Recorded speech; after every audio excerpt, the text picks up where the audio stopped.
പെൺകുട്ടികളോടൊരു കാര്യം പറയും, പറഞ്ഞോട്ടെ മോമലി സാറ്.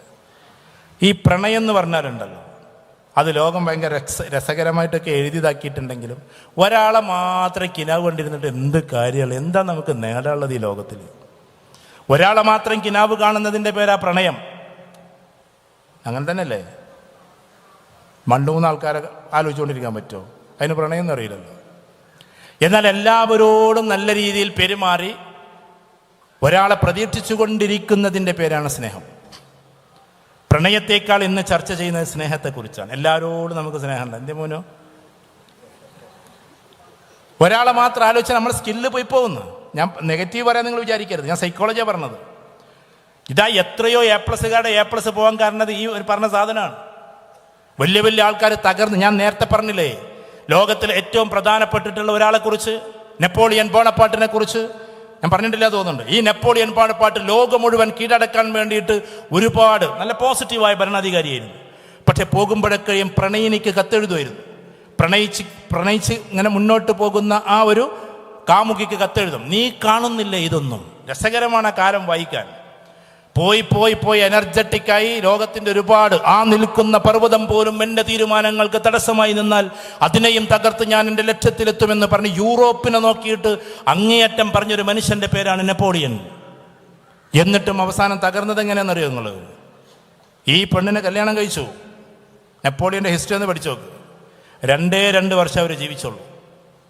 2 വർഷം. അതോടുകൂടി എന്തായി? അവസാനിപ്പിക്കേണ്ടി വന്നു. ഞാൻ പ്രണയത്തിനെതിരെ നിൽക്കാമെന്ന് വിചാരിക്കരുത്. പഠിക്കണ സമയത്ത് ഇതിനൊന്നും എത്തി നോക്കേണ്ട കാര്യമില്ല. പഠിത്തമൊക്കെ കഴിഞ്ഞിട്ട് നല്ല പ്രതിഭകൾ, ഞാൻ അനുവാദം തരില്ല. മെഡിക്കൽ കോളേജിൽ MBBS ഫൈനലിന് പഠിക്കുന്ന കുട്ടികൾക്ക് പ്രണയം തോന്നിയാൽ ആൾ PG എങ്കിലും കഴിഞ്ഞ ആളായിരിക്കും. മെഡിക്കൽ കോളേജിൽ ഒരു PG കഴിഞ്ഞ ഒരാളുണ്ടാവുമല്ലോ. എന്നിട്ട് അത് രക്ഷിതാവിനോട് വന്നിട്ട് പറയണം, എനിക്ക് അയാളെ ഇഷ്ടമാണ്, നിങ്ങളൊന്ന് അന്വേഷിച്ച് വയ്ക്കുന്നു. അല്ലാതെ വാപ്പയും ഉമ്മയും അച്ഛനും അമ്മയൊന്നും അറിയാതെ ദയവ് ചെയ്തിട്ട് നമ്മൾ സ്വന്തം ഡിസിഷൻ എടുക്കരുത്. 3000-ലേറെ കുട്ടികൾ കേരളത്തിൽ നിന്ന് ചാടിപ്പോയി. ആ ചാടിപ്പോയ കുട്ടികൾ ഓരോരുത്തരും തിരിച്ചു വന്നുകൊണ്ടിരിക്കുക. എന്നിട്ട് നമ്മളൊരു സുഹൃത്തുണ്ട് കോഴിക്കോടുള്ള, അദ്ദേഹം ഇപ്പോൾ ഒരു സ്ഥാപനം ഉണ്ടാക്കുക. എന്താ സ്ഥാപനം? അദ്ദേഹത്തിന് ആ സ്ഥാപനത്തിന് വേണ്ടി ഞാൻ ഖത്തറിൽ പോയിരുന്നു, ഉണ്ടാക്കാൻ വേണ്ടിയിട്ടുള്ള സാമ്പത്തിക ഇതിനും വേണ്ടിയിട്ട്. അപ്പം ഞാൻ ചോദിച്ചത് എന്തിനാണ് ഉണ്ടാക്കുന്നതെന്ന്. അപ്പം പറഞ്ഞു, ഈ തിരിച്ചു വരുന്നവരൊന്നും സ്വീകരിക്കാൻ പെരക്കാർ തയ്യാറല്ല, അതുകൊണ്ട് അവരെ മാറ്റി താമസിപ്പിക്കാൻ വേണ്ടിയിട്ടാണ്. എവിടെ എത്തി കേരളം? നിയോ ലിബറലിസം എന്ന് പറയുന്ന ഒരു ലോകത്തിലൂടെ നമ്മൾ കടന്നു പോവാണ്. അതും കുട്ടികൾ ശ്രദ്ധിക്കേണ്ട ഒരു കാര്യമാണ്. ഈ സ്കില്ലിൻ്റെ ഒക്കെ കൂട്ടത്തിൽ പറഞ്ഞോട്ടെ, നമ്മളിങ്ങനെ ഇമോഷണലായിട്ട് നടക്കുകയാണ്. ഒരാളെ മാത്രം ഇങ്ങനെ ചിന്തിച്ചിരുന്നിട്ട് എല്ലാവരും മറന്നു പോകും. സ്വന്തം പെറ്റ തള്ളയെപ്പോലും മറന്നു പോകുന്നതിൻ്റെ പേരാണ് പ്രണയമെന്ന് നിങ്ങൾ വിളിക്കുന്നതെങ്കിൽ എന്ത് കാര്യം അതിന്? ഇവിടെ എല്ലാ കമ്മ്യൂണിറ്റിയിലും പെട്ട ആൾക്കാരുണ്ട്. ദയവ് ചെയ്തിട്ട് ഈ നിയമപരമായിട്ട് ചിലപ്പോൾ അതൊക്കെ നടക്കുമായിരിക്കാം. പക്ഷേ കോടതിയിൽ ഇവർ പോലും, ജഡ്ജിമാർ പോലും ചോദിക്കാറുണ്ട് അവസാനത്തെ ചോദ്യം ഈ കുട്ടിയോട്, വിധി എഴുതുന്നതിന് മുമ്പ്, മോളെ നിനക്ക് അമ്മയുടെ കൂടെ പോയിക്കൂടെ, അല്ലെങ്കിൽ മോളെ നിനക്ക് ഉമ്മാൻ്റെ കൂടെ പോയിക്കൂടെ? ഈ ജഡ്ജിമാർക്ക് എന്തുണ്ട്? ഹൃദയം എന്ന് പറഞ്ഞ സാധനമുണ്ട്. നിങ്ങളറിയോ, എനിക്കുണ്ടൊരു മോള്. ഓരോ പിതാക്കന്മാരും ഓരോ മാതാക്കളും കണ്ണുരുണ്ണിയെപ്പോലെയാണ് നിങ്ങളെ വളർത്തിയത്. അതുകൊണ്ട് ഇവിടെ ഇരിക്കുന്ന ഓരോ കുട്ടികളോടും ഞാൻ പറയാം, നിങ്ങളൊരിക്കലും അവതാളത്തിലൂടെ പോകരുത്, അപശ്രുതിയിലൂടെ പോകരുത്, ദയവ് ചെയ്ത് പോകരുത്. പോയവരാരും രക്ഷപ്പെട്ടിട്ടില്ല.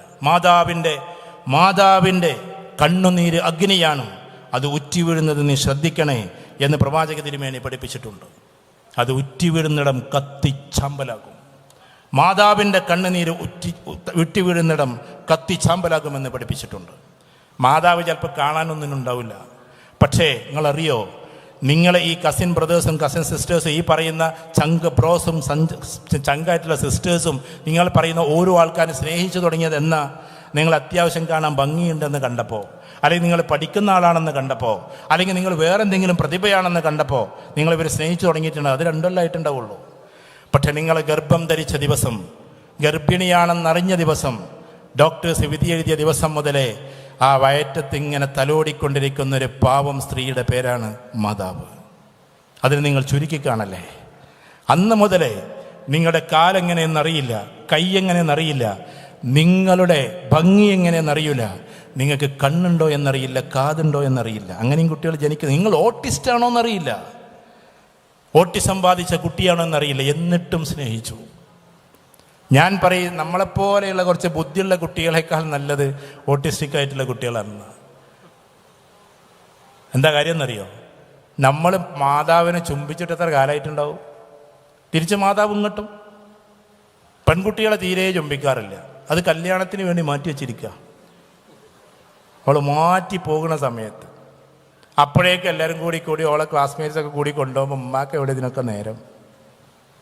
ചിലപ്പോൾ ഇപ്പോഴത്തെ കുട്ടികളൊക്കെ വീണ് പോകുന്നത് തന്നെ അമ്മ ഞാൻ പോട്ടെന്ന് പറഞ്ഞിട്ടാണ്. അതിന് മാറ്റി വെക്കല്ലേ. ഇടയ്ക്കിടയ്ക്ക് മക്കൾക്ക് മുത്തം കൊടുക്കുക, മക്കളെ ചാരത്ത് ചേർക്കുക, മക്കളുടെ കൂടെ നടക്കുക. സ്വന്തം പിതാവിനെ കുളം കാണുന്ന സമയത്ത് ഡ്രസ്സൊക്കെ ചേഞ്ച് ചെയ്തതിന് ശേഷം കേട്ടോ, എന്നിട്ടിങ്ങനെ തള്ളിവിടാൻ സ്വാതന്ത്ര്യമുണ്ടാകണം ഈ ലോകത്തിലെ മക്കൾക്ക്. കാരണം വാപ്പ ഒരു എന്താകരുത്, ഒരു മർക്കട മുഷ്ടിക്കാരനാകരുത്. പിതാവ് ഒരു സോഫ്റ്റാണ്, പിതാവ് അവൈലബിൾ ആണ്, അതോടൊപ്പം ആക്സസിബിൾ ആണ്. നമുക്ക് ആക്സസ് ഉണ്ടാവണം, അവൈലബിൾ ആയിട്ട് കാര്യമില്ല. വീട്ടിൽ പിതാവുണ്ടാവും, മക്കൾക്ക് ചെല്ലാൻ പേടി. എന്നിട്ട് ആൺകുട്ടികൾ പറയൽ എന്താണ്, ചെറിയ മോനോട് നീ പോയിട്ട് ഉപ്പാനോട് പറഞ്ഞൊക്കെ എനിക്കൊരു 500 റുപ്യ വേണമെന്ന് വളഞ്ഞു തിരിഞ്ഞിട്ടാ പറയാ. എന്തിനിത്? ഏത് ലോകത്തേക്കാണ് നമ്മൾ സഞ്ചരിക്കുന്നത്? നമുക്ക് പിതാവിനോട് കാര്യം പറയാൻ പറ്റണം നല്ല രീതിയിൽ, സൗമ്യമായി. പിതാവ് നമ്മുടെ ഫ്രണ്ടാണ്. എല്ലാ അർത്ഥത്തിലുള്ള ഫ്രണ്ടാക്കാൻ കഴിയില്ലെങ്കിൽ പോലും നമ്മുടെ ഫ്രണ്ടാണ്. ആ ഒരർത്ഥത്തിൽ നമ്മൾ മുന്നോട്ട് കൊണ്ട് ഒരു മക്കളും മാതാപിതാക്കളെ കരയിപ്പിക്കരുത്. അതിനും കൂടിയിട്ടുള്ളതാണ് ഇത്തരം സ്ഥാപനങ്ങൾ. ഈ എംപയർ കോളേജ് എന്നും അത് ശ്രദ്ധിക്കാറുണ്ട്, വളരെ ശ്രദ്ധിച്ചത് മുന്നോട്ട് പോകാറുണ്ട്. ഇവരൊക്കെ അതിൻ്റെ വാല്യൂസ് കീപ്പ് ചെയ്യുന്ന ആൾക്കാരാണ്. ഏത് ആളുകളിൽപ്പെട്ട ആൾക്കാരായാലും. ഏതമ്മയാ കരയാതിരിക്കുക? എൻ്റെ അടുത്ത് കേരളത്തിലൊരു പക്ഷേ ഇത്തരം കേസുകൾ വരുന്ന ഏറ്റവും കൂടുതൽ വരുന്ന ഒരാൾ ഞാനുമായിരിക്കും, സൈക്കോളജിസ്റ്റുകളുടെ കൂട്ടത്തിൽപ്പെട്ട ഒരാൾ. ഞാനൊരു പെൺകുട്ടിയോട് പറഞ്ഞു, മോളെ നീ ഒന്ന് പിന്മാറും എങ്ങനെയെങ്കിലും. അവൾ മുസ്ലിം കുട്ടിയാണ്, ഇപ്പുറത്തൊരു നമ്പൂരി പയ്യനാണ്. ആ നമ്പൂരി പയ്യൻ്റെ അമ്മ ഇങ്ങനെ കൈകൂപ്പിയിട്ട് എന്നോട് പറയാം, സാറേ എനിക്ക് ആകെ ഒരു മോനേ ഉള്ളൂ, അവനെ എനിക്ക് തിരിച്ചു തരണം സാർ. ആ മാതാവിൻ്റെ കരച്ചിൽ എവിടെ കൊണ്ടുപോയി തീർക്കും? ഈ പയ്യനെ എത്ര കിനാവ് കണ്ട് വളർത്തിയതായിരിക്കും. എന്തിനാ നമ്മൾ ഈ മാതിരി പണിക്കൊക്കെ നിൽക്കണം? എന്നിട്ട് അതിന് വേറെ കുറേ പേരുകൾ വിളിക്കുക, അറബിയിലുള്ള പേരും സംസ്കൃതത്തിലുള്ള പേരും വിളിക്കുക. എന്തിനിത്? ഒരു പെൺകുട്ടിയും എന്താക്കരുത്, അങ്ങനെ പോകാൻ പാടില്ല. ഒരു ആൺകുട്ടിയും പോകാം. നിയമം ചിലപ്പോൾ അതിനെ സാധൂകരിക്കുന്നുണ്ടാകാം. ആരും അതിനെ പ്രൊമോട്ട് ചെയ്യുന്നില്ല. കാരണം വേദനിപ്പിച്ചുകൊണ്ട് ഇറങ്ങിപ്പോകരുത് നമ്മൾ. അതുകൊണ്ട് അതും കൂടി ശ്രദ്ധിക്കണം. പ്രണയം എന്ന് പറയുന്നത് ഉണ്ടാകേണ്ടത്, അങ്ങനെ ഒരു സാധനം ഉണ്ടെങ്കിൽ അത് ഉണ്ടാകേണ്ടത് പ്രൊഫഷണലി ലോഞ്ച് ചെയ്തതിന് ശേഷമാണ്. ഞാൻ എൻ്റെ പ്രിയപ്പെട്ട സരിത്തിനെ ഓർക്കുന്നു. ഞങ്ങളുടെയൊക്കെ കൂട്ടത്തിൽ ചെറുപ്പത്തിൽ വളർന്നു വന്ന പയ്യൻ. അവനിപ്പോൾ IB-യിലാണ്, ഇൻ്റലിജൻസ് ബ്യൂറോയിലാണ്. ഇൻ്റലിജൻസ് ബ്യൂറോൻ്റെ ടെസ്റ്റ് കഴിഞ്ഞിട്ട് അവനിപ്പോൾ പാർലമെൻറ്റിൽ. അതേപോലെ തന്നെ അവൻ്റെ വൈഫ്, ഈ സരിത്തിൻ്റെ വൈഫ്, അവൾ ഇൻ്റർനാഷണൽ എയർപോർട്ടിൽ, ഇന്ദിരാഗാന്ധി എയർപോർട്ടിൽ IB വിങ്. IB ക്യാമ്പിന് പോയ സമയത്ത് അവിടുന്ന് കണ്ട് പ്രണയിച്ചു, കല്യാണം കഴിച്ചു. അതിനൊരു സ്റ്റാറ്റസ് ഉണ്ട്.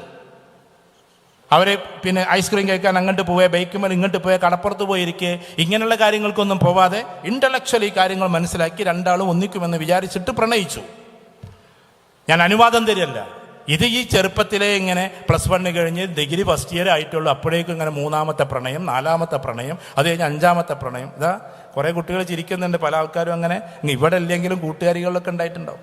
ഞാൻ കണ്ടിട്ടുണ്ട് ഒരു പെൺകുട്ടിയെ, അവരെ പറയുന്ന പേരെന്നെ ബട്ടർഫ്ലൈസ് മൈൻഡ് എന്നാണ്. ബട്ടർഫ്ലൈസ് മൈൻഡ് എന്ന് പറഞ്ഞാൽ വലിയ അടങ്ങറാണ് കുട്ടികളെ. 16ാമത്തെ ആകെ ആൾ +1 ആയിട്ടുള്ളൂ. 16ാമത്തെ ആളെ പ്രണയിച്ച കുട്ടീനെ എൻ്റെ അടുത്ത് കൗൺസിലിംഗ് കൊണ്ടുവന്നിട്ട് 16 ആൾക്കാർ. അവളിങ്ങനെ എണ്ണി പറയാം, ഷുക്കൂർ, നൗഫൽ, അവർ. ഇതെന്ത് പ്രണയം?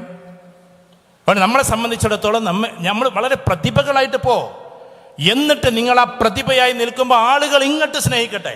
അല്ലാതെ നമ്മളാണ്ട് പോയിട്ട് നിനക്ക് എന്നെ പറ്റിയോ എന്നറിയണേ പിന്നാലെ പോകല്ലേ. നിങ്ങൾ പ്രതിഭയായിട്ട് നിൽക്ക്, ആളുകൾ നിങ്ങളെ തേടി വരും. ആ തേടി വരുന്നത് വരെ നിങ്ങൾ അങ്ങോട്ടിങ്ങനെ കെഞ്ചിപ്പോകുന്നൊരവസ്ഥയുണ്ടാകരുത്. ആൺകുട്ടികളെ കുറിച്ച് ഞാനൊരു വാക്ക് പറയാണ്. പെണ്ണാരൻ്റെ ആൺകുട്ടികൾ നിങ്ങൾ എന്നോട് ക്ഷമിക്കണം. സൈക്കോളജിയിൽ ഒട്ടുമിക്ക ആൺകുട്ടികൾ, ഇവിടെ ഉള്ളവരല്ലല്ലോ, ഇവിടെയൊക്കെ നല്ല കുട്ടികളാണ്, ഒരേ സമയം 6 ആൾക്കാർക്ക് മെസ്സേജ് അയക്കുന്ന ആൾക്കാരാണ്. ഹായ് അങ്ങോട്ടയക്കും, ഹായ് ഇങ്ങോട്ടയക്കും. ആരാണോ ആദ്യം കൊത്തുന്നത് അയിമലാണ് നമ്മളെ ചൂണ്ടയുള്ളത്. ഇവിടുത്തെ ആൺകുട്ടികളൊക്കെ നല്ല മക്കളാണ്. അവിടെ ഇങ്ങനെ മെസ്സേജ് അയക്കണം. ഇപ്പം പെൺകുട്ടികൾ ഇത് തുടങ്ങിയെന്ന് കേട്ടിട്ടാണ് ഇപ്പോൾ ഒരു 5-6 വർഷമായിട്ട് ഇത് പെൺകുട്ടികളും തുടങ്ങിയിട്ടുണ്ട്. ഞാൻ അതിനെക്കുറിച്ച് ഇങ്ങനെ പറഞ്ഞിട്ട് ഇതാക്കല്ല. അതുകൊണ്ട് ശ്രദ്ധിക്കുക. നമ്മുടെ ജീവിതത്തിൽ എന്തൊരു യശസ് ഉണ്ടാവുമെന്നറിയോ? നമ്മുടെ സ്കില്ല് അതിനെ കൊണ്ടുവന്ന് അതിനെ പഠിപ്പിച്ച് നമ്മൾ വിധാനത്തിലെത്തി അവസാനം. ഇപ്പം മിനിയാന്ന് ഞാൻ കുറച്ച് കരഞ്ഞു. ഞാൻ സാധാരണ പിന്നെ എന്താ പറയുക പ്രസംഗത്തിൽ പറയുന്ന ഒരു രംഗാണ്. എൻ്റെ മകൻ UK പോയി, അവൻ ഇൻ്റർനാഷണൽ ഡിഗ്രി കഴിഞ്ഞ് നല്ല ഉഷാറായിട്ടുള്ളൊരു യൂണിവേഴ്സിറ്റിയിൽ നിന്ന് PGക്ക് പോകാൻ വേണ്ടിയിട്ട് LSEയിലേക്ക് പ്രിപ്പയർ ചെയ്യുന്നു. ലണ്ടൻ സ്കൂൾ ഓഫ് എക്കണോമിക്സിലേക്ക്, അവിടുത്തെ ഒരു ടോപ്പ് യൂണിവേഴ്സിറ്റിയാണ്. പ്രിപ്പയർ ചെയ്യുന്നു, അതിൻ്റെ കാര്യങ്ങളൊക്കെ റെഡിയായി വരുന്നു. അപ്പോൾ ഞാൻ പറയുന്നത്, അതിലേക്ക് കയറുമ്പോൾ അവൻ ആദ്യം കിട്ടിയ സാലറി അവൻ അയച്ചു. ആദ്യം കിട്ടിയ സാലറി ഏകദേശം 2.5 ലക്ഷം രൂപയോളൊക്കെയാണ് അവരുടെ സാലറി ഉണ്ടാവും. അപ്പോൾ അതയച്ച സമയത്ത്, പഠിക്കുന്ന സമയത്തുള്ളതാണ്, പഠിത്തം കഴിഞ്ഞിട്ടൊന്നുമില്ല. അതയച്ചത് അവൻ്റെ ജ്യേഷ്ഠൻ്റെ അക്കൗണ്ടിലേക്കാണ്. വലിയ തുക ഒന്നുമല്ല, എന്നാലും ചെറിയൊരു തുക. ഞാൻ പറയുന്നത് ജ്യേഷ്ഠൻ്റെ അക്കൗണ്ടിലേക്കാണ്. എന്നിട്ട് ജ്യേഷ്ഠനോട് പറയണത് ഉമ്മാക്ക് കൊടുത്തിട്ട് ഉമ്മാനോട് പറയണം ഉപ്പാക്ക് കൊടുക്കാനും. ഞാൻ പ്രസംഗിച്ചത് ആകെ കോഴിക്കോട്ടുള്ളൊരു പയ്യനെ കുറിച്ചിട്ടാണ്. അത് കേട്ടതായിരിക്കും അവന്. കോഴിക്കോട്ടുള്ളൊരു പയ്യൻ ചെയ്തൊരു പണിയുണ്ട്, ഭയങ്കര രസകരമായി. പിന്നെ ഒരു വീഡിയോ ഒക്കെ ആയിട്ട് വന്ന്, ആ വീഡിയോ ഉണ്ടാക്കിയ ആൾ പറഞ്ഞു, നിങ്ങളെ പ്രസംഗത്തിൽ നിന്നാണ് ഞങ്ങൾ ആ വീഡിയോ ഉണ്ടാക്കിയത് എന്നോട് പറഞ്ഞിട്ടുണ്ട്. അതിൻ്റെ ആ ഒരു കമ്മിറ്റ്മെൻറ്റ് എന്നെ അറിയിച്ചിട്ടുണ്ട്. എന്തോ ആകട്ടെ, വാപ്പക്ക് ശമ്പളം കൊടുക്കാൻ വേണ്ടി പറഞ്ഞപ്പോൾ എൻ്റെ വാപ്പയുടെ കൈ എന്നും ഇങ്ങനെയായിട്ടുള്ളത് ഒരിക്കലും ഇങ്ങനെയായിട്ടില്ല. ഇവിടെ ആ ശമ്പളം അങ്ങോട്ട് കൊടുക്കുമ്പോൾ എൻ്റെ അച്ഛൻ്റെ കൈ താഴെയായി പോകുമെന്ന് എനിക്ക് പേടിയുണ്ട്. എനിക്ക് ഫീസ് തരുമ്പോൾ, എനിക്ക് മിഠായിക്ക് പൈസ തരുമ്പോഴൊക്കെ അച്ഛൻ്റെ കൈ മുകളിലായിരുന്നു അമ്മേ, അതുകൊണ്ട് എനിക്ക് അങ്ങനെ കൊടുക്കാൻ കഴിയില്ല, നിങ്ങൾ കൊടുത്തേക്കുന്നുള്ളത്. അതൊരു ആദരമാണ്, അതൊരു ബഹുമാനമാണ്. അത് നമുക്ക് പെട്ടെന്ന് മനസ്സിലാകില്ല. ആദ്യത്തെ സാലറി മക്കളുടേതെന്ന് പറഞ്ഞാലേ കുറച്ചൊരു വേദനയുള്ളതാണ്. നമ്മൾ ലക്ഷങ്ങൾ ചിലവാക്കി അവരെ പഠിപ്പിച്ച് അവരൊരു ജോലിക്ക് കയറി അധ്വാനിച്ച് ആദ്യമായിട്ടുള്ള സാലറി നമ്മളത് കിട്ടിയാൽ എന്താ ചെയ്യുക? എൻ്റെ ബ്രോസിന് കൊടുക്കണം, മറ്റവർക്ക് കൊടുക്കണം, അങ്ങോട്ട് കൊടുക്കണം, ഫ്രണ്ട്സിന് കൊടുക്കണം, എല്ലാവർക്കും മിഠായി കൊടുക്കും. പാവം ഇതൊക്കെ വളർത്തി വലുതാക്കിയ ഒരു പിതാവുണ്ടാവും ഗൾഫിൽ. അയാൾ എപ്പോഴും ചിലപ്പോൾ ഹോട്ടൽ പണി എടുക്കുകയായിരിക്കും. നിങ്ങൾ ഗൾഫിലേക്ക് അയച്ചു കൊടുക്കുക, അല്ലെങ്കിൽ ഉപ്പൻ്റെ ഇതിലേക്ക് അയച്ചു കൊടുക്കുക. എന്നിട്ട് പറ, എൻ്റെ ആദ്യത്തെ സാലറിയാണ്. ഉപ്പ ഗൾഫിലാണെങ്കിൽ പോരാ, ഉപ്പൻ്റെ അടുത്ത് പൈസ ഉണ്ടാവും, എന്നാലും മക്കളുടെ ആദ്യത്തെ സാലറി അല്ലെങ്കിൽ മക്കളുടെ ആദ്യത്തെ അധ്വാനം ഒരു പിതാവിൻ്റെ സ്വപ്നമാണ്, ഒരു മാതാവിൻ്റെ സ്വപ്നമാണ്. ഞാൻ എന്നിട്ട് എന്താ ചെയ്തത്? ഞാൻ ഒരു മാതൃകയായിട്ട് പറയുന്നല്ല കേട്ടോ. ആദ്യം ഞാൻ അതിൽ നിന്നൊരു തുക എൻ്റെ വൈഫിന് കൊടുത്തു. കാരണം അവളാണല്ലോ എന്നെക്കാളും കൂടുതൽ എൻ്റെ മോനെ നോക്കിയിട്ടുണ്ടാവുക. പിന്നെ അവൻ്റെ ജ്യേഷ്ഠപ്പം ഇവിടെ ഉണ്ട്, PGക്ക് പോകാൻ വേണ്ടി UK പോകാൻ വേണ്ടി നിൽക്കണം, അവന് കൊടുത്ത്. ചെറിയ മോനക്ക് കൊടുത്തപ്പോൾ ഇന്നിപ്പോൾ രാവിലെ വിളിച്ചു പറഞ്ഞ ഏറ്റവും ചെറിയ ആൾ, എനിക്കും കിട്ടിയിട്ടാണ് നിൻ്റെ ശമ്പളം എന്ന് പറഞ്ഞിട്ട്. അവന് 10 വയസ്സായിട്ടുള്ളൂ. അത് നമ്മളെന്നെ ഇങ്ങനെ എന്താക്കരുത്, വിഴുങ്ങരുത്. അത് അതിൻ്റേതായ രീതിയിൽ കൊണ്ടുപോകണം. അങ്ങനെ ആദ്യത്തെ സാലറി നിങ്ങൾക്ക് കിട്ടുമ്പോൾ ഈ മാതാപിതാക്കളെ നിങ്ങൾ ഓർക്കണം. ഈ അധ്യാപകരുണ്ടല്ലോ, സ്കില്ലോട് കൂടിയിട്ട് ഞാൻ പറഞ്ഞോട്ടെ, നിങ്ങൾക്ക് സ്കില്ലുണ്ടെങ്കിൽ ഈ അധ്യാപകർ എന്നും നിങ്ങൾ ഓർക്കണം. അധ്യാപകർ ഒരിക്കലും ആ മാസത്തിൽ കിട്ടുന്ന ശമ്പളം കൊണ്ടൊന്നുമല്ല അവരുടെ സന്തോഷം. ഞാനും 20 വർഷം അധ്യാപകനായാണ്. ദയവ് ചെയ്തിട്ട് അങ്ങനെ നിങ്ങൾ വിചാരിക്കല്ലേ. അവനവൻ്റെ കുട്ടികൾ ഉയർന്നു പോയിട്ട് ഒരു പൊസിഷനിലെത്തുമ്പോൾ, മനസ്സിലായോ, അപ്പണ്ട് അധ്യാപകനൊരു കണ്ണുനീര് വരാൻ, ഒരു ആത്മാർത്ഥതയുള്ള അധ്യാപകൻ. ഒരു +2കാരൻ പയ്യൻ വരികയാണ്, +2 പഠിക്കാൻ വേണ്ടിയിട്ട്. SSLCയിൽ കുറഞ്ഞ മാർക്കേ ഉള്ളൂ. അപ്പോൾ എനിക്കൊരു അങ്ങനൊരു പ്രൈവറ്റ് കോളേജ് ഉണ്ടായിരുന്നു, ഇപ്പോഴുണ്ട്. അത് ഞാൻ അങ്ങോട്ട് അധികം പോകാറില്ല. അവിടെ ഒന്ന് കുറഞ്ഞ മാർക്കേ ഉള്ളൂ. അവനോട് ഞാൻ പറഞ്ഞു, മോനെ, മുസ്തഫ എന്നവൻ്റെ പേര്, മോനെ നീ എന്താക്കണം, ഇവിടെ നീ ഡിഗ്രിക്ക് ചേരരുത്, നീ ഫറൂഖ് കോളേജിൽ പോയിട്ട് ഡിഗ്രിക്ക് ചേരണം. അവൻ ഒറ്റ ചിരിയ, ഞാനോ ഫറൂഖ് കോളേജിലോ? KT മുസ്തഫ എന്ന എൻ്റെ അയൽവാസി പയ്യനാണ്, ഞാനോ ഫറൂഖ് കോളേജിലോ? ചുരുക്കി പറഞ്ഞാൽ ഞങ്ങൾ ഒരുപാട് മോട്ടിവേറ്റ് ചെയ്ത് അവൻ +2 അതിമനോഹരമായി പഠിച്ച് നല്ല മാർക്ക്, നിങ്ങൾക്കറിയാലോ 97% മാർക്ക് ഉണ്ടായാലും ഫറൂഖ് കോളേജ് കിട്ടുള്ളൂ. ഫറൂഖ് കോളേജിൽ ഡിഗ്രിക്ക് ചേർന്നു. അത് കഴിഞ്ഞിട്ട് പിന്നെ അവൻ PGക്ക് എങ്ങോട്ട് പോയി? പിന്നെ ഹൈദരാബാദ് സെൻട്രൽ യൂണിവേഴ്സിറ്റി പോയി. അവിടുന്ന് PhD-കാരനായിട്ട് പുറത്ത് വന്ന്, ഞാനോ ഫറൂഖ് കോളേജിലോ എന്ന് അവൻ അന്ന് ചിരിച്ചില്ലേ, ഒരിക്കലും സാധിക്കില്ല എന്ന്. ഇന്ന് ഈ KT മുസ്തഫയെ നിങ്ങൾക്ക് പോയാൽ കാണാൻ പറ്റും ഫറൂഖ് കോളേജിലെ സോഷ്യോളജി ഡിപ്പാർട്ട്മെൻറ്റിൻ്റെ ലെക്ചററായിട്ട്. അങ്ങനെയായിരിക്കണം കുട്ടികൾ. അതാണ് നമ്മുടെ സന്തോഷം. മാർക്കില്ലാതെ വന്നിട്ട്, മാർക്ക് തീരല്ല എന്നെല്ലാം പറഞ്ഞത്, അത്രമാത്രം മാർക്കില്ലാതെ വന്നിട്ട് ഞാനോ ഫറൂഖ് കോളേജിലോ എന്ന് ചോദിക്കുന്നൊരു ചോദ്യം ഉണ്ടല്ലോ.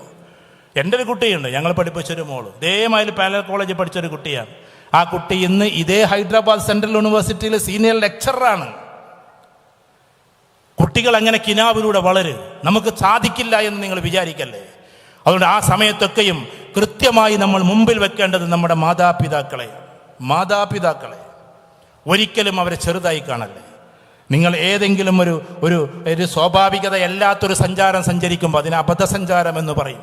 ആ സഞ്ചാരത്തിൻ്റെ തുടക്കത്തിലെ മാതാവിനെ നിങ്ങൾ ഓർത്തേ പറ്റൂ. നിങ്ങളുടെ കോഴ്സ് ഏതൊക്കെയാണെന്നറിയോ? നിങ്ങൾക്കറിയണ്ടേ? ഇപ്പം എൻ്റെ ഒരു സുഹൃത്തുണ്ട്, എഡ്രിക്കോടുള്ളതാണ്, പന്തക്കൻ ഫാമിലിയിലുള്ളതാണ്. അവൻ ആദ്യം ചെയ്ത തന്നെ പരിപാടി ആർട്ടിഫിഷ്യൽ ഇൻ്റലിജൻസിൻ്റെ ഇറങ്ങിയപ്പോൾ അതിൽ പോയിട്ട് PhD ചെയ്തു. സ്കില്ലിൻ്റെ ഊക്കാണ് ഞാൻ പറഞ്ഞത്. ആർട്ടിഫിഷ്യൽ ഇൻ്റലിജൻസിനെ കുറിച്ച് നമ്മൾ ചർച്ച ചെയ്യണല്ലേ ഉള്ളൂ. അവൻ ആദ്യം തന്നെ ചെയ്ത പരിപാടി ആർട്ടിഫിഷ്യൽ ഇൻ്റലിജൻസ് എന്നുണ്ട് കേട്ടപ്പോൾ നേരെ പോയിട്ട് അതിൽ PhD ചെയ്തു. ഇപ്പം അവൻ എവിടെയുള്ളതെന്നറിയോ? ദുബായിയുടെ സ്പേസിൽ, അതായത് നമ്മൾ സ്പേസ് ഉണ്ടല്ലോ, നമ്മൾ ഇതേമാതിരി വിടൂലേ പിന്നെ ആകാശത്തേക്ക്, ആ ദുബായിൻ്റെ സ്പേസിലാണ് അവനിപ്പോൾ സയൻറ്റിസ്റ്റായിട്ട് ജോലി കിട്ടിയേ. എന്താ കാര്യം? ആർട്ടിഫിഷ്യൽ ഇൻ്റലിജൻസിൽ PhD ചെയ്ത അധികം ആൾക്കാരില്ലാത്തത് കൊണ്ട് അഡ്വാൻസ്ഡ് ആയിട്ട് ചിന്തിച്ചു ആ പയ്യൻ. ഈ അഡ്രിക്കോട്ടുകാരനാണ്, പന്തക്കൻ ഫാമിലിയിലെ കുട്ടിയാണ്, എൻ്റെ വളരെ അടുത്ത സുഹൃത്താണ്. എന്നെ അവൻ്റെ യൂണിവേഴ്സിറ്റി കാണാനും ഈ സ്പേസ് കാണാനൊക്കെ വേണ്ടി ക്ഷണിച്ചിരുന്നു. സ്പേസിൻ്റെ ഉള്ളിലേക്ക് നമുക്ക് പോകാൻ കഴിയില്ലെങ്കിലും ഏകദേശം എൻ്റെ ഇതിലേക്കൊക്കെ ഞാൻ അടുത്ത വരവിന് വരാമെന്ന് പറഞ്ഞിട്ടുണ്ട്. എത്ര ബ്രില്യൻ്റ് ആയിരിക്കും എന്ന് ആലോചിച്ച് നോക്കിയാട്ടെ. ആർട്ടിഫിഷ്യൽ ഇൻ്റലിജൻസ് നമ്മൾ ഡിപ്ലോമ ചെയ്യണോ, ഡിഗ്രി ചെയ്യണോ, PG ചെയ്യണമെന്ന് 100,000 ആലോചനകൾ ആലോചിച്ചുകൊണ്ടിരിക്കുമ്പോൾ അവൻ നേരെ പോയിട്ട് എന്ത് ചെയ്തു? അവൻ എഞ്ചിനീയറാണ്. അത് കഴിഞ്ഞിട്ട് നേരെ പോയിട്ട് PhD ആണ് ചെയ്തു ആർട്ടിഫിഷ്യൽ ഇൻ്റലിജൻസിൽ. ദുബായിൽ പോലും ആർട്ടിഫിഷ്യൽ ഇൻ്റലിജൻസിൽ ഈ PhD ചെയ്ത ആൾക്കാർ വളരെ എണ്ണം കുറവായതുകൊണ്ട് ഇൻ്റർവ്യൂവിൽ അവന് കിട്ടി. അവനിപ്പോൾ സ്പേസിൽ, അതും ലക്ഷക്കണക്കിന് സാലറി വാങ്ങിക്കുന്ന ദുബായിയുടെ സ്പേസിലാണ് അവനുള്ളത്.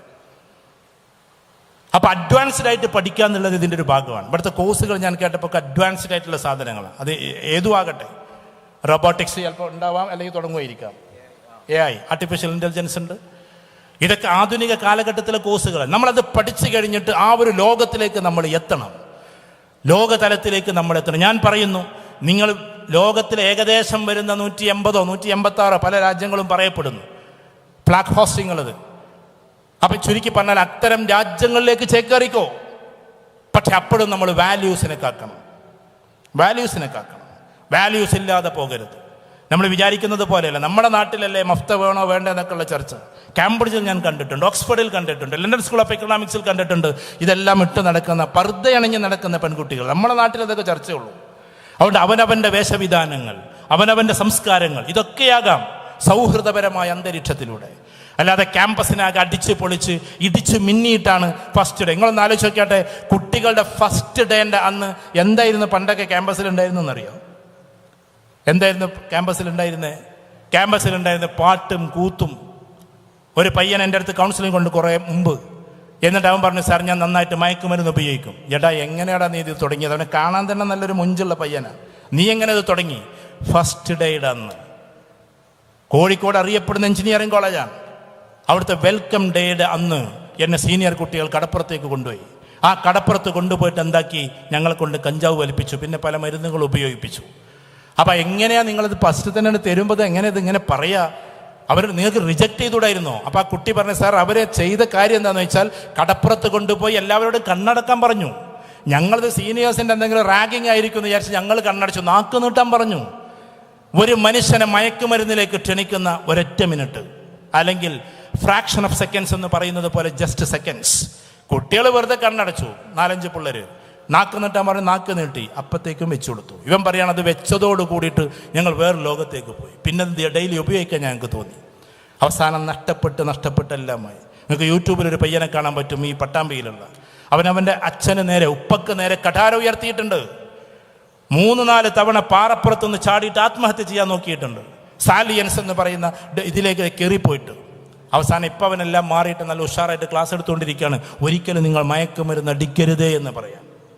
ഞാൻ ഇവിടെ ഈ ക്യാമ്പസിൽ നിങ്ങൾക്കതൊരിക്കലും ലഭ്യമല്ല, അല്ലെങ്കിൽ ആ ഒരു ലോകത്തേക്ക് പോകില്ല. പക്ഷേ എവിടെയെങ്കിലുമൊക്കെ നിങ്ങളുടെ നാട്ടിലോ അല്ലെങ്കിൽ ഓരത്തോ ചാരത്തോ ഇതിൻ്റെ എന്തെങ്കിലും ഒന്നുണ്ടെങ്കിൽ നിങ്ങൾ അതിൽ നിന്ന് മെല്ലെ വിട്ടു നിൽക്കണം. അറിയാതെ നമ്മളതിൽ പെട്ടുപോകും.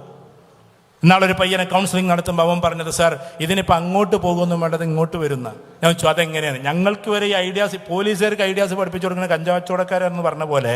കാരണം പോലീസുകാർക്ക് ആദ്യം കഞ്ചാവ് കച്ചവടം അറിയില്ലല്ലോ, അവർ ചെയ്തിട്ടില്ലല്ലോ. ഇതൊക്കെ പഠിപ്പിച്ചു കൊടുക്കുന്ന കള്ളന്മാർ തന്നെയാണ്. ഇതേപോലെ ഈ ആളുകളെ നമുക്കിത് പഠിപ്പിച്ചു തരാം, എങ്ങനെ അത് കിട്ടുകയെന്ന്. അപ്പോൾ അവൻ പറഞ്ഞു, സാർ ഇത് ഇന്ന സൈറ്റിൽ കയറി അങ്ങോട്ട് അയച്ച് ഇത് പൈസ അയച്ചു കൊടുത്തു കഴിഞ്ഞാൽ ഈ സാധനം വരും. എന്നിട്ട് നമ്മുടെ ഷോപ്പിൻ്റെ അടുത്ത് ഉള്ളൊരു ഏതെങ്കിലും ഒരു സ്ഥലത്ത് അത് വെക്കും. എന്നിട്ട് അവരത് ഫോട്ടോ എടുത്തിട്ട് നമുക്ക് ഗൂഗിളിൽ അയച്ചു തരും. നമ്മളതിനനുസരിച്ച് ആ ഗൂഗിളിലെ മാപ്പ് അനുസരിച്ച് പോയി ഈ സാധനം എടുത്തിട്ട് പോരാ. ഇതിനിപ്പോൾ പുറത്തൊന്നും പോകണ്ടായിരുന്നു. വീട്ടിലേക്ക് മയക്കുമരുന്ന് വരുന്ന ഒരു കാലം. അതുകൊണ്ട് എൻ്റെ പ്രിയപ്പെട്ട കുട്ടികളോട് ഞാൻ ഭീതിപ്പെടുത്തല്ല, ഭയപ്പെടുത്തല്ല. അത്തരം ഏതെങ്കിലുമൊക്കെ ഇതൊക്കെ എപ്പോഴാണ് തുടങ്ങാമെന്നറിയോ? നിങ്ങളുടെ ബർത്ത്ഡേയുടെ അന്ന്. ഇതൊക്കെ എന്നാ തുടങ്ങാമെന്നറിയോ? നിങ്ങളുടെ ഏതെങ്കിലുമൊക്കെ ഇതേപോലെ ഫ്രഷേഴ്സ് ഡേയുടെ അന്ന്. ഇതൊക്കെയാണ് ക്യാമ്പസുകൾ നടക്കുന്ന കൂത്താട്ടങ്ങൾ. അതൊന്നുമില്ലാതെ അതിമനോഹരമായി നിങ്ങളെ പ്രൊട്ടക്റ്റ് ചെയ്ത ആ വാല്യൂസിലൂടെ എനിക്ക് അത്ഭുതം തോന്നിയത്, ഇവിടെ വാല്യൂസിന് വേണ്ടിയിട്ട് ഒരു അധ്യാപകരുണ്ട് എന്ന് പറഞ്ഞപ്പോൾ ഇതൊന്നും ഇപ്പോൾ ക്യാമ്പസിൽ സാധാരണ കാണാത്തൊരു സാധനമാണ്. ഏതായിരുന്നാലും ആ വാല്യൂസിലൂടെ നിങ്ങളെ കുട്ടികളെ കൊണ്ടുപോകാൻ. അതുകൊണ്ട് എൻ്റെ മക്കളെ, നിങ്ങൾ എന്തായാലും സ്കില്ലിലൂടെ വളർന്നു പോയിക്കോ. ലോകത്തിലെ ഏകദേശം കാണുന്ന യൂറോപ്പോ അമേരിക്കയോ ഏത് ഭാഗത്തേക്ക് പോയാലും നല്ല ചാൻസസ് ഉള്ള ഒരു ജോബാണ് നിങ്ങൾ ഈ പറയുന്ന എല്ലാ കാര്യങ്ങളും അതിൽപ്പെട്ടതാണ്. ലോജിസ്റ്റിക്സ് അതിൻ്റെ ഉദാഹരണമാണ്. ലോജിസ്റ്റിക്സ് ഞാൻ ഡെയിലി ചെയ്യുന്ന ഒരാളാണ്, ഡെയിലി അല്ലെങ്കിൽ മാസത്തിൽ ഇങ്ങനെ ഒരു അസൈൻമെൻറ്റ് ചെയ്യുന്ന ഒരാളാണ്. അതിനൊരുപാട് കാര്യങ്ങൾ ശ്രദ്ധിക്കാനുണ്ട്. അതിൽ ലൈസൻസ് മുതൽ അതിൻ്റെ പേപ്പേഴ്സ് മുതൽ അതിൻ്റെ പിന്നെ എന്താ പറയുക നമ്മുടെ ഗോഡൗൺ മുതൽ അതേപോലെ തന്നെ അതിൻ്റെ എല്ലാ കാര്യങ്ങളും അതിൻ്റെ മൂവ്മെൻറ്റ് മുതൽ ഓരോന്നും പേപ്പർ വൈസ് ശരിയാക്കി പോയാൽ അപാര സാധ്യതയുള്ള ഒരു ലോകമാണ്. കാരണം നമ്മുടെ നാട്ടിൽ ബെൻസ് എത്തുന്നത് അല്ലെങ്കിൽ നമ്മുടെ നാട്ടിൽ റോൾസ് റോയ്സ് എത്തുന്നത് ആ ഇട്ട സ്ഥലത്ത് നിന്നത് കയറാനുള്ള പെർമിഷൻ മുതൽ ഈ രാജ്യവും ആ രാജ്യവും തമ്മിലുള്ള പെർമിഷൻ മുതൽ അവരുടെ പാക്ട് മുതൽ അതിനെക്കുറിച്ച് പഠിച്ച് സ്റ്റെപ്പ് ബൈ സ്റ്റെപ്പായിട്ട് ഷിപ്പിലാണെങ്കിൽ അങ്ങനെ, ഫ്ലൈറ്റിലാണെങ്കിൽ അങ്ങനെ, അല്ലെങ്കിൽ കാർഗോയിലാണെങ്കിൽ അങ്ങനെ, ഇതൊക്കെ തീരുമാനിച്ച് വരുന്നതിൻ്റെ പേരാണ് ലോജിസ്റ്റിക്സ്. അപ്പം ചില കുട്ടികൾക്ക് തോന്നും എന്നാൽ പിന്നെ അതെടുത്താൽ മതിയായിരുന്നു. ഈ കുട്ടികൾക്ക് തോന്നുന്ന തോന്നലാണ്. ഇത് ചെയ്തിരിക്കുന്ന കുട്ടികൾക്ക് തോന്നും അതെടുത്താൽ മതിയായിരുന്നു. പാരാമെഡിക്കൽ കോളേജിലുള്ള കുട്ടികൾക്കാണ് കൂടുതൽ ഈ കൺഫ്യൂഷൻ ഉണ്ടാകുന്നത്. കുറേ ആണ്ട് ചെയ്യുമ്പോൾ പറയാം അതായിരുന്നു നല്ലത്. അതെല്ലായിടത്തുള്ള ചിന്തയാണ്. ബിഫാം ചെയ്യുന്ന കുട്ടികൾക്ക് തോന്നും പിന്നെ ഒപ്റ്റോമെട്രി ചെയ്ത് നല്ലത്, ഒപ്റ്റോമെട്രി ചെയ്യുന്നവർക്ക് തോന്നുന്നത് എന്ത് റേഡിയോളജി ആയിരുന്നു നല്ലത്, അത് കഴിഞ്ഞവർക്ക് തോന്നുന്നു അനസ്തേഷ്യ ആയിരുന്നു നല്ലത്. ഇങ്ങനെ തോന്നൽ എല്ലാവർക്കും ഉണ്ട്. ഇനിയിപ്പോൾ ഈ ജോയിൻ ചെയ്തതിൽ ലോകത്തിലൊരിക്കലും കോഴ്സിനല്ല സ്കോപ്പ്. ഈ വാക്കുകൾ അങ്ങനെ തന്നെ പഠിച്ചു വെച്ചോ, മനസ്സിൽ കുറിച്ച് വെച്ചോ. ലോകത്തിലൊരിക്കലും കോഴ്സിനല്ല സ്കോപ്പ്, വ്യക്തിക്കാണ്. വ്യക്തികൾ ടോപ്പായാൽ അവരെ തേടിയിട്ട് ജോബ് എത്തും. ഹൂക്കിംഗ് പേഴ്സണാലിറ്റി എന്നതിന് പറയാം. ഹൂക്കിംഗ് പേഴ്സണാലിറ്റി. ചില ആൾക്കാർ ഭയങ്കരമായിട്ട് ഉയർന്നു പോകുമ്പോൾ ആൾക്കാർക്ക് അവർ ആവശ്യം ഉണ്ടാവും. അവിടുന്ന് 5 ലക്ഷം സാലറി കിട്ടുന്നുണ്ടെങ്കിൽ ഇപ്പുറത്തേക്ക് 7 ലക്ഷത്തിന് ക്ഷണിക്കും. അവിടുന്ന് 7 ലക്ഷം കിട്ടുമ്പോൾ ഇവിടുന്ന് 10. അപ്പോൾ എത്തിക്സും വാല്യൂസും കീപ്പ് ചെയ്യണമെന്നുള്ളൂ. 2 വർഷത്തേക്ക് അവിടെ അഗ്രിമെൻ്റ് എഴുതി കഴിഞ്ഞാൽ എന്ത് ഇനി 10,000 രൂപ തരാമെന്ന് പറഞ്ഞാലും ലക്ഷക്കണക്കിന് തരാമെന്ന് പറഞ്ഞാൽ നമ്മൾ ഏൽക്കരുത്. കാരണം ആ ടൈം ഫ്രെയിം കഴിഞ്ഞിട്ടേ നമ്മൾ മറ്റുള്ളതിലേക്ക് പോകാവൂ. ടൈം ഫ്രെയിം കഴിയുന്നതിന് മുമ്പേ 6 മാസം മുമ്പേ എന്താക്കണം, നമ്മൾ നോട്ടീസ് കൊടുക്കണം. അങ്ങനെ കാരണം നമ്മളെ കൾച്ചർ ഇവാലുവേഷൻ എന്ന സാധനമുണ്ട്. ഞാൻ കുട്ടികൾക്ക് എല്ലാം കൂടി പറയല്ല. കൾച്ചർ ഇവാലുവേഷൻ എന്ന് പറഞ്ഞിട്ടുണ്ടെങ്കിൽ നമ്മൾ ഏത് ട്രാക്കിലൂടെ കടന്നു വന്നു എന്ന് അവർ നോക്കും. അതുകൊണ്ട് ആ കമ്പനി പോയി, ഈ കമ്പനി പോയി, ആ കമ്പനി പോയി, അങ്ങനെ പോയി കഴിഞ്ഞാൽ ഒരു കുട്ടിക്ക് പിന്നെ ഒരിക്കലും എവിടെയും കയറാൻ കഴിയില്ല. അതുകൊണ്ട് ആ വാല്യൂസ് കീപ്പ് ചെയ്യുന്ന ആളുകൾക്ക് മാത്രമേ അത് പറ്റൂ. അതുകൊണ്ട് സ്കിൽ ഓറിയൻറ്റേഷനിലൂടെ കടന്നു പോവുക. സ്കില്ലുകൾ എന്തൊക്കെയാണ് വളരെ ഷോർട്ടാക്കിയിട്ട് പറയാം. ലോകത്തിൽ ഏറ്റവും കൂടുതൽ ആധികാരികമായി പറയുന്ന സ്കില്ലൊന്ന് റെഫറൻസ് സ്കില്ലാണ്. ദയവ് ചെയ്തിട്ട് നിങ്ങൾ റെഫർ ചെയ്യാതിരിക്കല്ലേ. എന്തെങ്കിലും ഒരു കാര്യം കേൾക്കുമ്പോൾ റെഫറൻസിലേക്ക് പോകാതെ ഒരിക്കലും നിങ്ങൾ ഇരിക്കരുത്. അവനവൻ പഠിച്ചത് മാത്രം ചെയ്യല്ല, അതിൻ്റെ അപ്പുറത്തേക്ക് ഇപ്പുറത്തേക്കൊക്കെ റെഫർ ചെയ്യുക. മറ്റൊന്നാണ് റെഫറൻസ് സ്കില്ലിൽ കഴിഞ്ഞാൽ ഡാറ്റ ഇൻ്റർപ്രിട്ടേഷൻ. അതിമനോഹരമായി ഡാറ്റകൾ ഇൻ്റർപ്രിറ്റ് ചെയ്യേണ്ടി വരും. ഇപ്പോൾ നിങ്ങൾക്ക് എന്തെങ്കിലും ഒരു മെഡിസിനിലോ മറ്റുള്ള കാര്യങ്ങൾ ആളുകളെ പറഞ്ഞു മനസ്സിലാക്കി കൊടുക്കേണ്ടി വരും. അതിനാണ് ഡാറ്റ ഇൻ്റർപ്രിട്ടേഷൻ എന്ന് പറയുക. അതേപോലെ തന്നെ എന്തുണ്ട് ഡാറ്റ ഇൻ്റർപ്രിട്ടേഷൻ, അനലിറ്റിക് റീസണിങ്, പെട്ടെന്ന് അനലൈസ് ചെയ്യാനുള്ള കപ്പാസിറ്റി, അത് വേറൊരു സ്കില്ലാണ്. Analytic reason, critical evaluation. എന്തെങ്കിലും സിറ്റുവേഷൻ വന്നു കഴിഞ്ഞാൽ ആ ക്രിട്ടിക്കലി അതിനെ ഇവാലുവേറ്റ് ചെയ്തുകൊണ്ട് ഡിസിഷൻ എടുക്കാൻ നിങ്ങൾക്ക് പറ്റണം. Last skill decision making capacity. ഇന്നൊരു അസുഖം തന്നെ ഉണ്ട് സൈക്കോളജിയിൽ. അതിൻ്റെ പേരെന്താണെന്നറിയോ? ഡിസൈഡോഫോബിയ എന്നാണ്. ഇപ്പോൾ അടുത്തിടെ മാധ്യമത്തിൽ വലിയ ലേഖനം തന്നെ വന്നിരുന്നു അതിനെക്കുറിച്ചിട്ട്. ഡിസൈഡോഫോബിയ എന്താ അതിൻ്റെ അർത്ഥം? ഡിസൈഡ് ചെയ്യാന്ന് പറഞ്ഞ തീരുമാനം. ഡിസൈഡോഫോബിയ, ഫോബിയ എന്ന് പറഞ്ഞാൽ ഭയം. തീരുമാനം എടുക്കാൻ പേടി. ജോലി കയറുമ്പോൾ അതിൽ വേണോ പേടി. പഠിത്തത്തിൽ ആ കോഴ്സ് വേണം, ഈ കോഴ്സ് വേണം, പേടി. ഒന്നിലങ്ങണ്ട് നിന്ന് അതിൽ തന്നെ നിൽക്കുക. എന്നിട്ട് കാലിബ്രേഷൻ എന്ന് പറഞ്ഞൊരു ഭാഗമുണ്ട് സൈക്കോളജിയിൽ. എന്താ കാലിബ്രേഷൻ? ഇപ്പം ഞാൻ ചെയ്തത് സൈക്കോളജിയാണ്, പക്ഷേ ഞാൻ ചെയ്യുന്ന പരിപാടി ബിസിനസ്സാണ്. മനസ്സിലായോ? സൈക്കോളജിയേക്കാൾ ഞാനിപ്പോൾ ചെയ്യുന്ന കാര്യം ബിസിനസ്സാണ്. അപ്പം എന്ത് ചെയ്യണം? ബിസിനസ്സിലേക്ക് നമ്മളെ കാലിബ്രേറ്റ് ചെയ്യണം. കാലിബ്രേഷൻ എന്ന് പറഞ്ഞാൽ പഠിത്തവും കാലിബ്രേഷനും രണ്ടാണ്. നിങ്ങൾ ചെയ്ത കോഴ്സ് ഒരു പക്ഷേ റേഡിയോളജി ആയിരിക്കാം. അതിൽ തന്നെ നിങ്ങൾക്ക് വീണ്ടും സ്കില്ല് കൂട്ടി അതിൻ്റെ അപ്പുറത്തേക്ക് പോകുന്നതിൻ്റെ പേര് ആക്സിലറേഷൻ എന്നാണ്. കാലിബ്രേഷൻ എന്ന് പറഞ്ഞ സൈക്കോളജിയിൽ നമുക്ക് ഇല്ലാത്ത ഒരു സാധനത്തിനെ ഇങ്ങോട്ട് കൊണ്ടുവന്ന് നമ്മൾ അതിൻ്റെ പാരമ്യതയിലേക്ക് കൊണ്ടുപോകലാണ് എന്ത് ഈ പറയുന്ന കാലിബ്രേഷൻ. ഇപ്പം കാലിബർ കൂട്ടി പോയാൽ നമ്മളെ ലോകത്തിന് ആവശ്യമുണ്ട്. അതുകൊണ്ട് ഇവിടെ ഇരിക്കുന്ന എല്ലാ കുട്ടികളും ഈ പറയുന്ന സ്കില്ലിനെയും ഇനി അഥവാ കോഴ്സ് ഇതാണ് അതാണോ എന്ന് നിങ്ങൾക്ക് പറ്റുമെങ്കിൽ ചിന്തിച്ചിട്ട് അതിൽ തന്നെ ഉറച്ചു നിന്ന് അതിൽ കാലിബ്രേഷൻ നടത്തിയിട്ട് മഹാരഥനായി മാറുക എന്നതാണ്. അതോടൊപ്പം ഞാൻ അവസാനിപ്പിക്കുന്നു. നിങ്ങളുള്ള പരിപാടികളൊക്കെ ഇങ്ങനെ അടുത്ത് വൈൻഡപ്പ് ചെയ്യാറായി. അതുകൊണ്ട് ഞാൻ അവസാനിപ്പിക്കുന്നു. ദയവ് ചെയ്തിട്ട് നിങ്ങൾ ഫാമിലിയിലേക്ക് നോക്കാതിരിക്കല്ലേ. നിങ്ങളുടെ ഫാമിലി ഓറിയൻറ്റേഷൻ അതിൻ്റെ കൂട്ടത്തിൽ നിങ്ങൾ നടത്തണം. കാരണം ഇന്ന് നിങ്ങളുടെ അച്ഛൻ സാധാരണ ജോലിക്കാരനാണെങ്കിൽ നിങ്ങൾ ചെയ്യേണ്ട പണി എന്താണെന്നറിയോ? ഈ അടുത്തിടെ ഒരു ചെറിയ അനുഭവം കൂടി പറഞ്ഞോട്ടെ. ഫ്ലൈറ്റിൽ കയറാൻ നിൽക്കുകയാണ് ഞാൻ ഖത്തറിലേക്ക് പോകുമ്പോൾ. അപ്പോൾ ഒരു പെൺകുട്ടി എൻ്റെ അടുത്ത് വന്നിട്ട് പറഞ്ഞു, അവളൊരു ഒരു ജീൻ പാൻറ്റും ഒരു നല്ലൊരു ടോപ്പും അതോടൊപ്പം ഒരു മഫ്തക്കെട്ടും കണ്ടാണ്. ഒരു മുസ്ലിം കുട്ടിയാണ്. അപ്പോൾ ഏതായിരുന്നാലും അവൾ എന്നോട് വന്നിട്ട് പറഞ്ഞു, സാർ എൻ്റെ ആദ്യത്തെ യാത്രയാണിത്, അതുകൊണ്ട് സാർ എന്തെങ്കിലും എനിക്കൊന്നും അറിഞ്ഞുകൂടാ, എന്നൊന്ന് ഗൈഡ് ചെയ്യുമെന്ന്. അപ്പോൾ ആ കുട്ടിയുടെ പാസ്പോർട്ട് എവിടെ കൊടുക്കേണ്ടത്, എങ്ങനെയാണ് ബോർഡിംഗ് പാസ് എടുക്കേണ്ടത് ഒന്നും അറിയില്ല. അങ്ങനെ ആ കുട്ടിയെ കൂടെ കൂട്ടി അങ്ങനെ നേരെ ഖത്തറിലെത്തി.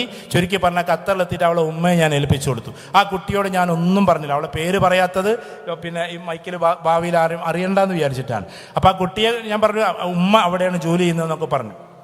2 മാസം കഴിഞ്ഞിട്ട് എന്നെ മെല്ലെ ഒന്ന് മെസ്സേജ് അയച്ചു. സാർ ഒറ്റ വാക്കാണ്, ഡു യു റിമെമ്പർ മീ എന്ന് പറഞ്ഞിട്ടൊരു മെസ്സേജ്, നിങ്ങൾക്ക് എന്നെ ഓർമ്മയുണ്ടോ? അപ്പോൾ ഞാൻ അങ്ങോട്ട് അയച്ചു, ഐ ഹാവ് നോ ഐഡിയ. കാരണം എനിക്ക് ഓർമ്മയില്ല. പക്ഷേ ഞാൻ ആ പ്രൊഫൈൽ പിക്ചർ കണ്ടപ്പോൾ എവിടെയോ കണ്ട പോലെ തോന്നി, പക്ഷേ എനിക്ക് ഓർമ്മയില്ല. അവസാനം പറഞ്ഞു, നിങ്ങൾ ഫ്ലൈറ്റിൽ ഇങ്ങനെ പോകുന്നത് എന്നൊക്കെ പറഞ്ഞു. അങ്ങനെ ആ കുട്ടി ഇങ്ങനെ മെസ്സേജ് അയച്ചു, എൻ്റെ ഉമ്മ അവിടെ ജോലിക്കാരിയാണ്, സാധാരണ അറബി വീട്ടിൽ പാചക ജോലിയാണ് ചെയ്യുന്നത്. ഞങ്ങൾക്ക് ഉപ്പ അസുഖമായിട്ട് വീട്ടിൽ കിടപ്പിലാണ് സാറേ. ഞാൻ അന്ന് നിങ്ങൾ ആദ്യമായിട്ട് കാണില്ലേ എന്ന് വിചാരിച്ചിട്ടാണ്. ഉമ്മ പറഞ്ഞപ്പോഴാണ് ഇയാൾ ഇങ്ങനെയുള്ള ഒരാളാണെന്നൊക്കെ എനിക്ക് മനസ്സിലായത്. ചുരുക്കി പറഞ്ഞാൽ എനിക്കൊരു ജോലി വേണം സാർ, നിങ്ങൾ എന്തെങ്കിലും ഒരു ഹെൽപ്പ് ചെയ്യോ? ഞാനന്ന് ഖത്തറിലേക്ക് കയറിയത് ജോലിക്ക് വേണ്ടിയിട്ടാണ്, പക്ഷേ എക്സ്പീരിയൻസ് വേണമെന്നാണ് പറയുന്നത് എന്ന് പറഞ്ഞു. അപ്പോൾ ഞാൻ ആ കുട്ടിയോട് പറഞ്ഞു, മോളെ ഇപ്പോൾ എക്സ്പീരിയൻസിനേക്കാൾ വലുത് എന്താണ്? എക്സ്പെർട്ടൈസാണ്. നമുക്ക് കൂടി പറഞ്ഞിട്ട് അവസാനിപ്പിക്കുകയാണ്. എന്താണ്? എക്സ്പീരിയൻസ് അല്ല പ്രധാനം, എക്സ്പീരിയൻസിനേക്കാൾ വലുത് എക്സ്പെർട്ടൈസാണ്. ഉദാഹരണത്തിൽ ഒരു സ്കൂളിൽ ഒരു സാധാരണ ഒരു അധ്യാപകൻ, അയാൾ 10 കൊല്ലം അവിടെ പഠിപ്പിച്ചു, അത് എക്സ്പീരിയൻസ് ആണ്. പക്ഷെ അയാളെ കൊണ്ട് വേറൊന്നും ചെയ്യാൻ കഴിയില്ല. എക്സ്പെർട്ടൈസ് എന്ന ഓരോ വർഷത്തിലും തൻ്റെ സ്കില്ലിനെ കൂട്ടി നമ്മളതിൽ എക്സ്പെർട്ടായി മാറുന്നതിൻ്റെ പേരാണ്. ആ ഒരു വിഷയത്തിൽ മാത്രമല്ല, പലതിലും എക്സ്പെർട്ടായി മാറുന്നതിൻ്റെ പേരാണ് എക്സ്പേർട്ട് എന്നതുകൊണ്ട് ഉദ്ദേശിക്കുന്നത്. അതുകൊണ്ട് ലോകത്തിന് എക്സ്പീരിയൻസ്ഡ് പേഴ്സണാലിറ്റി അല്ല വേണ്ടത്, എക്സ്പെർട്ട് ആയിട്ടുള്ള ആളുകളെയാണ് വേണ്ടത്. അവിടെ എക്സ്പെർട്ട് ആയിട്ടുള്ള എന്തെങ്കിലും കാര്യങ്ങൾ നിന്നിലുണ്ടോ എന്ന് ചോദിച്ചു. അതൊക്കെ അയച്ചു ഒന്ന്. ചുരുക്കി പറഞ്ഞാൽ ഞാൻ എൻ്റെ ഫ്രണ്ട്, എല്ലാവരും കൂടി എന്നെ വിളിക്കരുത് കേട്ടോ, ഞാൻ എൻ്റെ ഒരു ഫ്രണ്ടിനെ വിളിച്ചു. അവനവിടെ അമേരിക്കൻ ഹോസ്പിറ്റലിൽ വർക്ക് ചെയ്യുകയാണ്, അവനതിൻ്റെ മാനേജറായിട്ട് വർക്ക് ചെയ്യുകയാണ്. ഞാൻ പറഞ്ഞു, ഈ കുട്ടിക്ക് നിങ്ങളൊരു ജോലി അവിടെ കൊടുക്കുമെന്ന് ചോദിച്ചു. ഖത്തറിലേക്ക് കയറിയാൽ പറഞ്ഞു, ആയിക്കോട്ടെ, നിങ്ങൾ പറഞ്ഞതല്ല ഞാൻ കൊടുക്കാമെന്ന് പറഞ്ഞു. ചുരുക്കി പറഞ്ഞാൽ വലിയൊരു സാലറിക്ക് ആ കുട്ടി, അതായത് ആ ഉമ്മക്ക് പെട്ടെന്ന് അടുത്ത മാസം തന്നെ നാട്ടിലേക്ക് പോരാൻ പറ്റുന്ന രീതിയിൽ വലിയൊരു സാലറിക്ക് ആ കുട്ടി അവിടെ കയറ്റുകയും ചെയ്തു. അതിൻ്റെ കാരണം എന്താണെന്നറിയോ? ഈ കുട്ടി നന്നായിട്ട് ഇംഗ്ലീഷ് സംസാരിക്കും, ആളുകൾ നന്നായിട്ട് പെരുമാറാൻ കഴിയും, നന്നായിട്ട് പക്വതയുള്ള മോളാണ്. അതുകൊണ്ട് നമുക്ക് സജസ്റ്റ് ചെയ്യാൻ പറ്റി. ലോകത്തിൽ എവിടെ പോയാലും ആ പറയുന്ന സർട്ടിഫിക്കറ്റിനേക്കാൾ, ലോകത്തിൽ അറിയപ്പെടുന്ന എല്ലാ സർട്ടിഫിക്കറ്റിനേക്കാളും പ്രാധാന്യം നിങ്ങൾ മനസ്സിലാക്കുക, ഉറപ്പായിട്ടും അത് സ്കില്ല് തന്നെയാണ്. അതിനേക്കാൾ വലിയ പ്രാധാന്യം ടൈം നോക്കാതെ മനുഷ്യരെ സ്നേഹിച്ചുകൊണ്ടുള്ള പാഷൻ എന്ന് പറയുന്ന കാര്യമാണ്. അതിനേക്കാൾ അപ്പുറത്ത് 4ാമത്തെ സ്റ്റേജിൽ നിൽക്കുന്ന വാല്യൂസാണ്. എവിടെ പോയാലും ആ വാല്യൂസ് കീപ്പ് ചെയ്യുന്ന, അഥവാ ഡോക്ടേഴ്സ് ഓപ്പറേഷന് വേണ്ടിയിട്ട് സ്റ്റെതസ്കോപ്പൊക്കെ ഇട്ടിട്ട് അങ്ങോട്ട് കയറി സർജിക്കൽ സാധനങ്ങളൊക്കെ വന്ന് ഇതെല്ലാം വന്നിട്ട് നിൽക്കുന്ന സമയത്ത് അവിടെ പാവം ഒരാൾ നിൽക്കുന്നുണ്ട്. ആ ഓപ്പറേഷൻ ചെയ്യപ്പെടുന്ന കുട്ടിയുടെ പിതാവ് അവിടെ ഇങ്ങനെ നിങ്ങളൊന്ന് സ്റ്റക്കാവണം, എന്നിട്ട് പോയിട്ട് പറയണം, ബേജാറാവണ്ട കേട്ടോ, നമ്മളെന്താക്കുന്നുണ്ട്, ശ്രദ്ധിക്കുന്നുണ്ട് കേട്ടോ. അയാളെ ഒന്ന് തലോടുമ്പോഴാണ് അത് പാഷനാകുന്നത്, അത് വാല്യൂസ് ആകുന്നത്. അല്ലാതെ ഈ പിതാവിനോട് ഓപ്പറേഷനൊക്കെ കഴിഞ്ഞിട്ട് സോറി കേട്ടോ, ദൈവത്തിനോട് നമുക്ക് ഒന്നും കാണിക്കാൻ കഴിയില്ലല്ലോ, ദൈവം തിരിച്ചുകൊണ്ടുപോയി എന്ന് പറയുന്ന ആൻസറല്ല അയാൾ പ്രതീക്ഷിക്കുന്നത്. പകരം അയാളെ ആശ്വസിപ്പിക്കുന്ന, സ്കാനിങ്ങിന് പോയി കഴിഞ്ഞാൽ അയാളെ ആശ്വസിപ്പിക്കുന്ന, റേഡിയോളജിക്ക് പോയി കഴിഞ്ഞാൽ അയാളെ ആശ്വസിപ്പിക്കുന്ന, ഭാവിയിൽ നമ്മൾ ഉയർന്നു പോയാൽ ഈ സമൂഹത്തിലെ പാവപ്പെട്ടവർക്ക് ഗുണകരമാകുന്ന ഒരു കുട്ടിയായിട്ട് നമ്മൾ മാറിയേ പറ്റൂ. അങ്ങനെ നമുക്ക് ഇന്നൊരു ജസ്റ്റ് പ്ലഡ്ജൊന്നും ചെയ്യിപ്പിക്കുന്നില്ല, നല്ല നോളജോടെ, നല്ല സ്കില്ലോടെ, നല്ല പാഷനോടെ, നല്ല വാല്യൂസോടെ ഞങ്ങളിവിടെ പഠിക്കാൻ തയ്യാറാണ് എന്ന് ആദ്യത്തെ ദിവസം തന്നെ നമുക്കൊന്നങ്ങോട്ട് ഒരു വല്ലാത്തൊരു ഇതിലേക്കൊന്നൊരു ഉറച്ച തീരുമാനം എടുത്താലോ? ഉറപ്പല്ലേ? എല്ലാവരും ഒന്ന് എഴുന്നേറ്റാട്ടെ കുട്ടികൾ. ഇതാ ഞങ്ങൾ അങ്ങനെ പഠിക്കാം നിൽക്കട്ടോ, വെറുതെ എഴുന്നേൽക്കണ്ട. ഞങ്ങൾ ഈ പറഞ്ഞ പോലെ നല്ല നോളജിലും നല്ല സ്കില്ലിലും നല്ല പാഷനിലും നല്ല വാല്യൂസിലും ഈ ക്യാമ്പസിൻ്റെ എല്ലാ കൾച്ചറും കീപ്പ് ചെയ്തുകൊണ്ട് അതിമനോഹരമായി മാതാപിതാക്കളുടെ സ്വപ്നങ്ങൾക്കനുസരിച്ച് സമൂഹത്തിൽ പ്രതിബദ്ധതയുള്ള, രാഷ്ട്രത്തോട് പ്രതിബദ്ധതയുള്ള, ലോകത്തിലെ ഏറ്റവും ടോപ്പ് റേഞ്ചിലേക്ക് ഉയരുന്ന ഒരു ഗ്രേറ്റ് പേഴ്സണാലിറ്റി ആയിട്ട് മാറും എന്ന് നല്ലൊരു ചടുലമായൊരു ഉറപ്പ് വെച്ചിട്ടൊന്ന് എഴുന്നേറ്റാട്ടെ കുട്ടികളൊക്കെ. ഇപ്പോൾ ഇവിടെ പഠിക്കാൻ ഫസ്റ്റ് ഇയറിൽ വന്ന് അതിന് എഴുന്നേൽക്കാനൊന്നും മടിക്കണ്ട, എഴുന്നേൽക്കാൻ ഞാൻ സെക്കൻഡ് ഇയർ ആവണമെന്ന് കാത്തുക്കണ്ട. ആദ്യത്തെ പ്രാവശ്യം തന്നെ ദാ ഈ കുട്ടികൾ തയ്യാറാണ്. എൻ്റെ പ്രിയപ്പെട്ട രക്ഷിതാക്കളോട്, നിങ്ങളിനി ഇവരെ സ്നേഹിച്ചേ പറ്റൂ, നിങ്ങളിവരെ സ്വപ്നം കണ്ടേ പറ്റൂ, എല്ലാ സൗകര്യങ്ങളും ചെയ്തു കൊടുത്തേ പറ്റൂ. ഭാവിയിൽ ഇവർ ഉയർന്നു പോകുമ്പോൾ നിങ്ങളിലേക്ക് തിരിച്ചു വരണമെങ്കിൽ എന്നും ചുംബനം കൊടുത്തേ പറ്റൂ. എല്ലാ അർത്ഥത്തിലുമുള്ള ഭാവുകങ്ങൾ ഈ മക്കൾക്ക് നൽകുന്നു. നല്ല രീതിയിൽ ഇൻവോൾവ് ചെയ്യുന്ന, സ്നേഹിക്കുന്ന പാരൻ്റായി നമ്മൾ മാറി ഭാവിയിൽ അവരൊരു പൊസിഷനിലെത്തിയിട്ട് ഇങ്ങനെ നിൽക്കുമ്പോൾ അറിയാതെ കണ്ണുകൾ നനക്കുന്ന രക്ഷിതാക്കളായി മാറാൻ, അതേപോലെ അധ്യാപകരായി മാറാൻ നമുക്ക് സാധ്യമാകട്ടെ. നിങ്ങൾക്കെല്ലാവർക്കും 1000 അഭിവാദ്യങ്ങൾ നൽകിക്കൊണ്ട്, നിങ്ങൾ ഈ പഠിക്കുന്ന കോഴ്സെല്ലാം ലോകത്തിന് ഏറ്റവും അനിവാര്യമായതാണ്, ഏറ്റവും നല്ല ക്യാമ്പസിൽ നിങ്ങൾ എത്തിയതുമാണ്. ഇവരോടൊപ്പം നിങ്ങൾ കൂടി ലോകത്തിൻ്റെ നെറുകയിലേക്ക് ഉയരട്ടെ എന്ന പ്രാർത്ഥനയോടെ ഞാൻ എൻ്റെ വാക്കുകൾ ഉപസംഹരിക്കുന്നു. നിങ്ങൾക്ക് നന്ദി. Have a nice day all of U.